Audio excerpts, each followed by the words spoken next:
प्रिय मित्रों और विद्यार्थियों, सुप्रभातम। मैं सुधीर उपाध्याय आपका हिंदी गद्य कक्षा 12 के लिए हिंदी सामान्य और साहित्य दोनों में, उसमें आचार्य हजारी प्रसाद द्विवेदी द्वारा लिखित अशोक के पुष्प पाठ का अवतरण पर आधारित प्रश्नोत्तर आज कराए जाएंगे। आप लोग आशा है सब प्रसन्न और स्वस्थ होंगे और हम लोग अध्ययनरत हो रहे हैं। तो इसमें पद है, पहला पद है आपका अवतरण है, तो हम आपको बता देते हैं कि उसे रेखांकित कहाँ से करना है और पद क्या है। तो पद है आपका पुष्पित अशोक को देखकर, पुष्पित अशोक को देखकर मेरा मन उदास हो जाता है। इसलिए नहीं कि सुंदर वस्तुओं को हाथिभाग समझने में मुझे कोई विशेष रस मिलता है। कुछ लोगों को मिलता है, वे बहुत दूरदर्शी होते हैं। जो भी सामने पड़ जाता है उसके जीवन की अंतिम मुहूर्त तक का हिसाब लगा लेते हैं। मेरी दृष्टि इतनी दूर तक नहीं जाती, फिर भी मेरा मन इस फूल को देखकर उदास हो जाता है। इसी कारण तो मेरे अंतर्यामी ही जानते हैं, फिर से सुन लीजिएगा, असली कारण तो मेरे अंतर्यामी ही जानते होंगे, कुछ थोड़ा सा मैं भी अनुमान कर सकता हूं। ये आपका अवतरण है।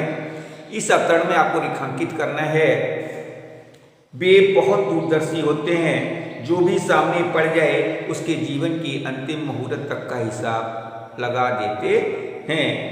मेरी दृष्टि इतनी दूर तक नहीं जाती है, फिर भी मेरा मन इस फूल को देखकर उदास हो जाता है।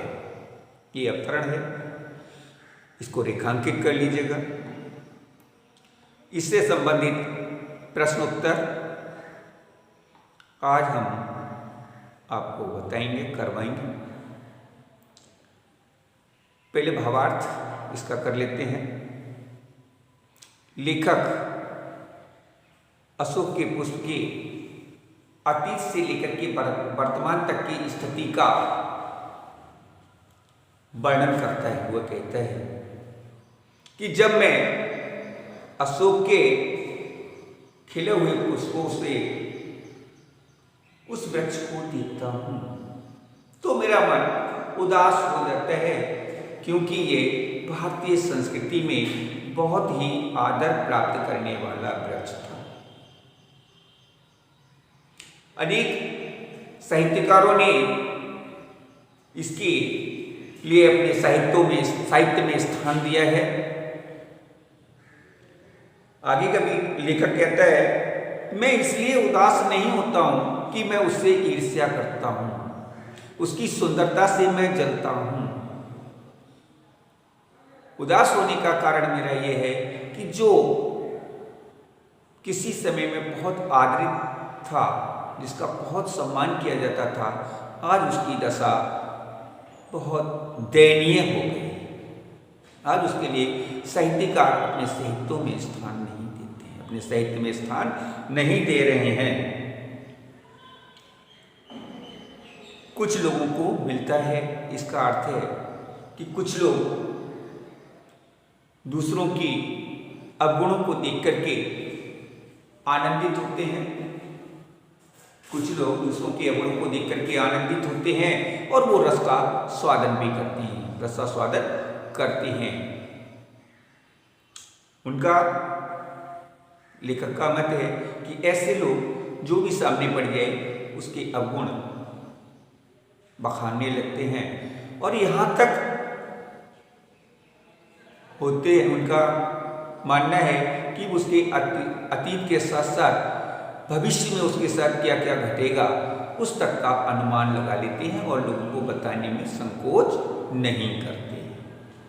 ऐसे लोग बहुत ही दूरदर्शी होते हैं, अर्थात आगे तक की सोच रखने वाले होते हैं, जो दूसरों के अवगुणों का बखान करके उसे निकृष्ट, सबसे नीचा समझते हैं और अपने को श्रेष्ठ सिद्ध करने का प्रयास करते हैं।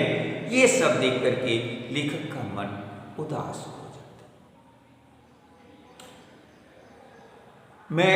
मेरी दृष्टि इतनी दूर तक नहीं जाती, ऐसी पंक्ति है। लेखक कहते हैं मैं इतनी दूर तक की सोच नहीं रखता हूँ, ये बात तो मेरा अंतर्यामी अर्थात परम पिता परमेश्वर ही जानते होंगे। फिर भी जब मैं इस को देखता हूँ तो उसकी स्थिति पर मुझे दुख होता है। अब प्रश्न उत्तर है आपका। पहला प्रश्न है आपका, आप जानते हैं पहला प्रश्न वही इस संदर्भ लिख दीजिएगा अथवा इस अवतरण के पाठ और लेखक का नाम। तो पहला प्रश्न है इस गद्यांश के लेखक एवं पाठ का नाम लिखिए। उत्तर लेखक डॉक्टर हजारी प्रसाद द्विवेदी जी, पाठ अशोक के। दूसरा प्रश्न रेखांकित भाग की व्याख्या कीजिए। तो रेखांकित भाग आपका, वे बहुत दूरदर्शी होते हैं से लेकर के इस फूल को देखकर उदास हो जाता है।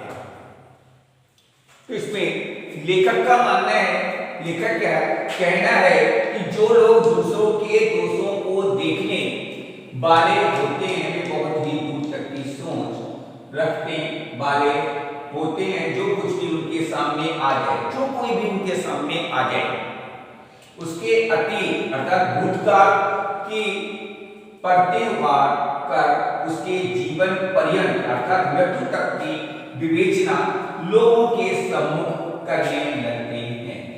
लेखक कहता है कि फिर भी जब मैं इस पुष्प को देखता हूं मेरा मन उदास अर्थात दुखी हो जाता है। इसलिए नहीं कि मैं अशोक से ईर्ष्या रखता हूं, इस सुंदर वृक्ष के पुष्पों से मैं ईर्ष्या रखता हूं, दुर्भावना रखता हूं। उसकी गौरवशाली स्थिति आज कितनी दयनीय दशा में है, यह सोचकर मेरा मन उदास हो जाता है। अगला प्रश्न है आपका, किसे देखकर लेखक का मन उदास हो जाता है? पुष्पित अशोक, जिसका भारतीय संस्कृति में गौरवपूर्ण स्थान था, उसकी आज की स्थिति को देखकर लेखक का मन उदास हो जाता है। अगला प्रश्न, कुछ लोगों को मिलता है इस पंक्ति में लेखक क्या कहना चाहते हैं या क्या कहना चाहता है? उत्तर है इस पंक्ति में लेखक कहना चाहता है कि कुछ लोगों को दूसरों के अवगुणों को देखकर उसे निकृष्ट, सबसे तुच्छ, निकृष्ट माने सबसे तुच्छ, छोटा एवं अपने को श्रेष्ठ सिद्ध करने में आनंद मिलता है। अंतिम प्रश्न है, लेखक के अनुसार कुछ लोग किस प्रकार दूरदर्शी होते हैं? किस प्रकार दूरदर्शी होते हैं? तो लेखक के अनुसार जो लोग दूसरों के अवगुणों को देख करके उसके अतीत की पत्ती खोलने के साथ ही उसके भूतकाल में क्या बीता उसका सबका वर्णन करते हैं और साथ ही मृत्यु पर्यंत की होने वाली घटनाओं की विवेचना तक कर डालते हैं, अर्थात भविष्यवाणी कर डालते हैं या कर देते हैं। अर्थ है इसका अर्थ हुआ कि वो भविष्य में उसके साथ क्या क्या घटनाएं घटेंगी, उसका भविष्य कैसा होगा, वो गौरवान्वित होगा या दयनीय अवस्था में होगा, इस तक की विवेचना ऐसे लोग कर देते हैं जो बहुत दूर तक की सोच रखने वाले होते हैं। आज के लिए इतना ही। अगला पद आपको, अगला तरफ आपको इसके बाद कराया जाएगा। लेख में असुविधा अगर आ रही हो अभी तो बता दीजिएगा, उसमें और सुधार करेंगे। आज का वीडियो में थोड़ा अर्थ ज़्यादा बड़ा था, इसलिए थोड़ा सा घना हो गया है, पास पास लिख दिया है। आप जूम करके देखेंगे तो आपको असुविधा नहीं। वीडियो को अधिक से अधिक अगर अच्छा लगे तो लाइक करें, चैनल सब्सक्राइब करें, जिससे आपको नई वीडियो समय से पहुंचती रहे। जय हिंद, जय भारत।